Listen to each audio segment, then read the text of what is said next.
despite the fact that all the hard work in preventing violence in Morocco, we unfortunately still see that a high number of young people are recruited to Daesh from Morocco. So we are working on the prevention of countering violent extremism from a different perspective, beyond the transcends and beyond the security perspective. We work with women on socioeconomic empowerment. We work with youth engaging in youth online platform to reach out to other youth. We use caravan, women-led caravan for prevention of violent extremism and promotion of peace. We work inside prisons. We train prison directors, prison staff who train themselves detainees.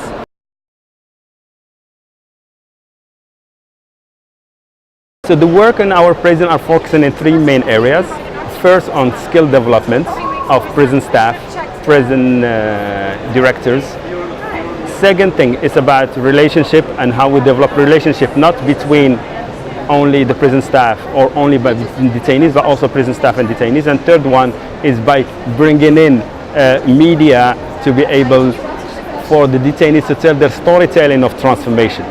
The philosophy that Search has is we need not only to transform what we call it symmetric relationship, which is among similar groups that have different interests, and we have to work within the conflict of interest, but also asymmetric relationships of conflict, which is between prison guards, for instance, and detainees. Because the conflict in there occurs not because there is a conflict of interest, but because who the persons are. Is because that one is a guard and the other one is a detainee, there will be conflict. What we did is we actually transformed the context in which that conflict occurs by training prison guards to train detainees on conflict resolution, on non-violent communication. And then what that happened, it's engaging fantastic communication between the two of them. And there are a lot of stereotypes that were deconstructed on that.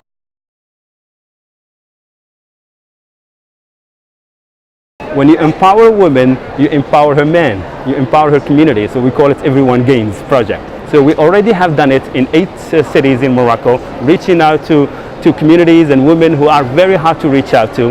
Now we're doing a second caravan, but this one is specifically women-led caravan for peace, that countering violent extremism is not only a man thing, but it's mainly a women thing, considering the influence that women can have in their communities, their families, their children. So we're doing it in 4 cities in Morocco, in the communities from which Daesh is recruiting the most in the world.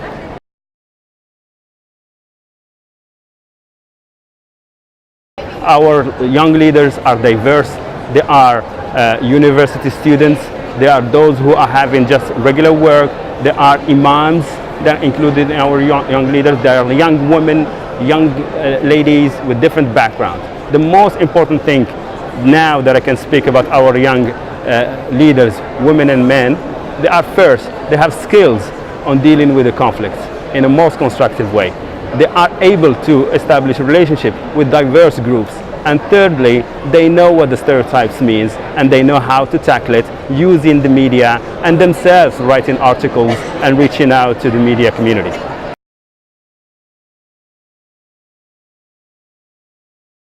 First of all, to be successful is you have to invest in the local leaderships. Secondly, we need to make a long-term commitment, and we do make a long-term commitment. And thirdly, conflict changes with time, and the tactics change. Extremist tactics and those who are violent change the tactics, and we need to stay innovative and creative and understandable. One of the main things in doing this work is most of the time we say that we need to speak out. We need to come out and speak out. More and more we learn in the work that we do that what is more needed is not really a louder voice, but a willing ear. And we need to have this new generation of young leaders to have a willing ear, so for them to attract other youth, to let them be engaged, and to let them feel that empowerment is what can make them change the world.